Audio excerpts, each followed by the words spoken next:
ಮೂಡ ಹಗರಣ ಪ್ರಕರಣಕ್ಕೆ ಸಂಬಂಧಪಟ್ಟಂತೆ ಮುಖ್ಯಮಂತ್ರಿ ಸಿದ್ದರಾಮಯ್ಯ ಅವರ ವಿರುದ್ಧ ಈಗ ಮತ್ತೊಂದು ದಾಖಲೆಗಳ ಸ್ಫೋಟ ಆಗ್ತಿದೆ. ದೂರುದಾರರಂತಹ ಸ್ನೇಹಮಯಿ ಕೃಷ್ಣ ಅವರು ಈಗ ಮತ್ತೊಂದು ದಾಖಲೆಗಳನ್ನ ಬಿಡುಗಡೆ ಮಾಡ್ತಿದ್ದಾರೆ. ಸರ್ವೆ ನಂಬರ್ 464 ಆಯಿತು. ಈಗ ಆಲ್ನಹಳ್ಳಿ ಸರ್ವೆ ನಂಬರ್ಗೆ ವಿಚಾರಕ್ಕೆ ಸಂಬಂಧಪಟ್ಟಂತೆ ಭೂಮಿಯ ಪರಬಾರೆ ಹಾಗೂ ಅದನ್ನು ಹಸ್ತಾಂತರ ಮಾಡಿರುವ ಕುರಿತಂತೆ ಲೋಕಾಯುಕ್ತದಲ್ಲಿ ದೂರನ್ನು ದಾಖಲಿಸಿದ್ದಾರೆ. ಲೋಕಾಯುಕ್ತದಲ್ಲಿ ದೂರು ದಾಖಲಿಸಿ ಹೊರ ಬಂದಿರುವಂತಹ ಸ್ನೇಹಮಯಿ ಕೃಷ್ಣ ಅವರಿದ್ದು ನನ್ನ ಜೊತೆ ಇದ್ದಾರೆ. ಅವ್ರನ್ನ ಮಾತಾಡಿಸ್ತಾ ಹೋಗ್ತೀನಿ. ಸರ್, ಈವರೆಗೆ ಮೂಡ ಪ್ರಕರಣಕ್ಕೆ ಸಂಬಂಧಪಟ್ಟಂತೆ ಸಾಕಷ್ಟು ದಾಖಲಾತಿಗಳನ್ನ ಸರ್ವೆ ನಂಬರ್ 464ಕ್ಕೆ ಒದಗಿಸಿದ್ರಿ. ಇದ್ಯಾವುದು ಸರ್ ಇದು ಹೊಸ ಪ್ರಕರಣ?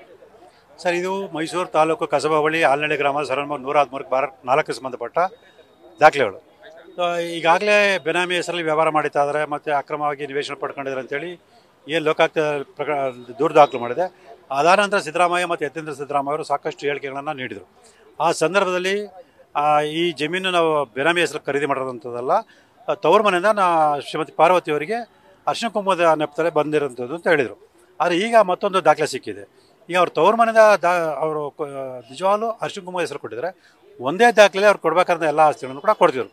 ಆದರೆ ಈಗ ದಾಖಲೆ ದೊರೆತಿರೋ ಪ್ರಕಾರ ಇದು 1983ನೇ ಇಸ್ವಿಲಿ ಇದೇ ಮಲ್ಲಿಕಾರ್ಜುನ ಸ್ವಾಮಿಯವರು ಖರೀದಿ ಮಾಡಿರೋಂಥ ಆಲ್ನಹಳ್ಳಿ ಗ್ರಾಮ ಸರ್ವೆ ನಂಬರ್ 113/4 ಏನು 1 ಎಕರೆ ಜಮೀನಿದೆ. ಅದನ್ನು 2010ನೇ ಇಸ್ವಿಲಿ ದಾನಪತ್ರದ ಮೂಲಕ ಪಾರ್ವತಿಯವರು ಕೊಟ್ಟಿರೋಂಥದ್ದು. ಅವ್ರು ಕೊಟ್ಟ ಒಂದೇ ತಿಂಗಳಲ್ಲಿ ಶ್ರೀಮತಿ ಪಾರ್ವತಿಯವರು ಅವ್ರ ಮಗ ಯತೀಂದ್ರ ಅವರಿಗೆ ದಾನಪತ್ರ ಮಾಡಿರೋಂಥದ್ದು. ಅದಾಗಿ ಕೇವಲ 3 ತಿಂಗಳಲ್ಲಿ ಯತೀಂದ್ರ ಅವರು ಬೇರೆಯವರಿಗೆ ಮಾರಾಟ ಮಾಡಿರೋಂಥದ್ದು.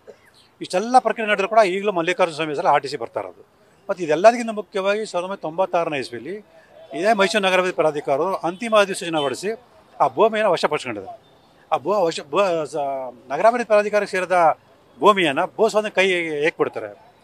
ಈಗ ನೂರಾರು ಜನ ರೈತರು ಭೂ ಸ್ವಾಧೀನ ಕೈ ಬಿಡಿ ಅಂತೇಳಿ ಸಾಕಷ್ಟು ಅರ್ಜಿ ಸಲ್ಲಿಸಿ ನ್ಯಾಯಾಲಯದಲ್ಲಿ ಅರ್ಜಿ ಸಲ್ಲಿಸಿದ್ರು ಕೂಡ, ದಶಕಗಳ ಕಾಲದಿಂದ ಹೋರಾಟ ಮಾಡಿದ್ರು ಕೂಡ ಅವ್ರ ಜಮೀನುಗಳನ್ನು ಕೈ ಬಿಡದಂಥ ಪ್ರಾಧಿಕಾರದವರು ಕೇವಲ ಸಿದ್ದರಾಮಯ್ಯನಂಥ ಪ್ರಭಾವ ವ್ಯಕ್ತಿಗಳ ಕುಟುಂಬದವರಿಗೆ ಕೈ ಬಿಡ್ತಾರೆ ಅಂತಂದರೆ ಅಲ್ಲಿ ಸ್ಪಷ್ಟವಾದ ಅಧಿಕಾರ ದುರ್ಬಳಕೆ ಆಗಿದೆ. ನಾವು ಸರ್, ಈ ಪ್ರಕರಣಕ್ಕೆ ಸಂಬಂಧಪಟ್ಟಂತೆ ದಾನಪತ್ರ ಅಂತಲೇ ಕೊಟ್ಟಿದ್ದಾರೆ ಈ ಭೂಮಿನ, ಹೇಗೆ ಸರ್? ಹೌದು ಸರ್, ದಾನಪತ್ರ ಅಂತೇಳಿ 2010ನೇ ಇಸ್ವಿಲಿ ಅಕ್ಟೋಬರ್ ತಿಂಗಳಲ್ಲಿ ಶ್ರೀಮತಿ ಪಾರ್ವತಿಯವರಿಗೆ ನೋಂದಣಿ ಮಾಡಿಕೊಟ್ಟಿದ್ದಾರೆ.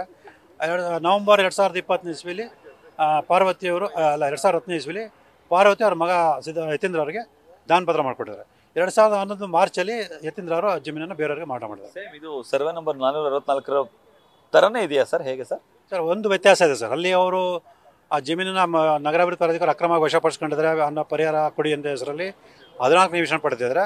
ಅದು ಇಲ್ಲಿ ಮೈಸೂರು ನಗರಾಭಿವೃದ್ಧಿ ಪ್ರಾಧಿಕಾರಕ್ಕೆ ಸೇರಿದಂಥ ವಸ್ತುನ ಸ್ವಾಧೀನ ಕೈ ಬಿಡಿಸ್ಕೊಂಡು ತಮ್ಮ ಅಧಿಕಾರ ದುರ್ಬಳಕೆ ಮಾಡ್ಕೊಂಡು ಬೇರೆಯವ್ರಿಗೆ ಮಾರಾಟ ಮಾಡಿ ಕೋಟ್ಯಾಂತರ ರೂಪಾಯಿ ಲಾಭ ಮಾಡ್ಕೊಂಡಿದ್ದಾರೆ.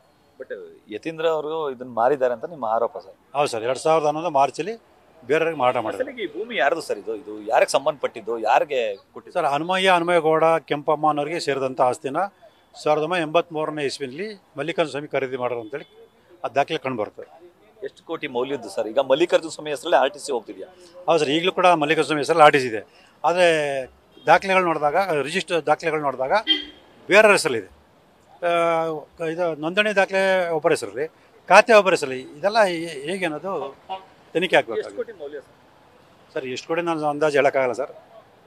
ಈಗ ಅದು ಆಲ್ನಹಳ್ಳಿ 2ನೇ ಬಡಾವಣೆ ಆಗಿರೋದು, ಸೊ ಕೋಟ್ಯಾಂತರ ರೂಪಾಯಿ ಬೆಲೆ ಅಂತ ಬಹಳ ಸರ್. ಈಗ SP ಅವ್ರು ದೂರು ಕೊಟ್ಟರು ಸರ್, SP ಅವ್ರು ಏನಂತ ಹೇಳಿದ್ರು ಸರ್? ಅದೇ ನಾನು ಎಲ್ಲ ತನಿಖೆ ಅಳವಡಿಸ್ಕೊಂಡು ತನಿಖೆ ಮಾಡ್ತೀನಿ ಅಂತ ಹೇಳಿದ್ದಾರೆ.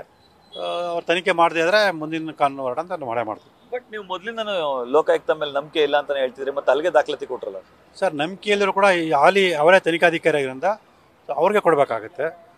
CBIಗೆ ಬಂದಾಗ ಎಲ್ಲ ದಾಖಲೆಗಳು ಮತ್ತು ದೇವ್ರ ಅರ್ಜಿಗೆ CBIಗೆ ವರ್ಗಾವಣೆ ಆಗುತ್ತೆ. ಬಟ್ ಲೋಕಾಯುಕ್ತರು ಇದ್ರ ಸಂಬಂಧಪಟ್ಟಂಗೆ ಕೇವಲ 14 ಸೈಟಿಗೆ ಮಾತ್ರ ತನಿಖೆ ನಡೆಸೋದು, ಇದನ್ನು ಅವರು ಗಮನಕ್ಕೆ ತಗೊಳ್ಳಿಲ್ಲ, ಗಣನೆಗೆ ತಗೊಳ್ಳಿಲ್ಲ ಅಂದರೆ ನಿಮ್ಮ ಮುಂದಿನ ಹೋರಾಟ ಹೇಗಿರುತ್ತೆ ಸರ್? ನ್ಯಾಯಾಲಯ ಬರೀ 14 ನಿವೇಶನ ಸಂಬಂಧಪಟ್ಟ ತನಿಖೆ ಮಾಡಿ ಅಂತ ಎಲ್ಲೂ ಹೇಳಿಲ್ಲ ಸರ್. ನಾನು ನನ್ನ ದೂರರ್ಜಿ 52ನೇ ಖಂಡಿಗೆ ಸ್ಪಷ್ಟವಾಗಿ ಹೇಳಿದ್ದೀನಿ, ಎಲ್ಲ ಅಕ್ರಮಗಳ ಬಗ್ಗೆ ಸಮಗ್ರ ತನಿಖೆ ನಡೆಸಬೇಕು ಅಂತೇಳಿ. ಹಾಗಾಗಿ ಎಲ್ಲ ಅಕ್ರಮಗಳ ಬಗ್ಗೆ ಅವ್ರು ಸಮಗ್ರ ತನಿಖೆ ನಡೆಸಬೇಕು. ಅವ್ರು ತನಿಖೆ ನಡೆಸಲಿ ಅಂದರೆ ಮಾನ್ಯ ನ್ಯಾಯಾಲಯ ನಿಂದನೆ ಮಾಡೋದು ಅಂತೇಳಿ ಅವ್ರನ್ನ ಕ್ರಮ ತಗೊಳ್ಬೇಕಾಗುತ್ತೆ. Thank you sir. ಇದಿಷ್ಟು ಸ್ನೇಹಮಯಿ ಕೃಷ್ಣ ಅವರ ಮಾತುಗಳು. ಕ್ಯಾಮ್ರಾಮನ್ ವಿನಯ್ ಜೊತೆ Ravi Pandavapura, news first, Mysuru. News first, ನಿರ್ಭೀತಿಯಿಂದ ನಿಮ್ಮ ಪರವಾಗಿ.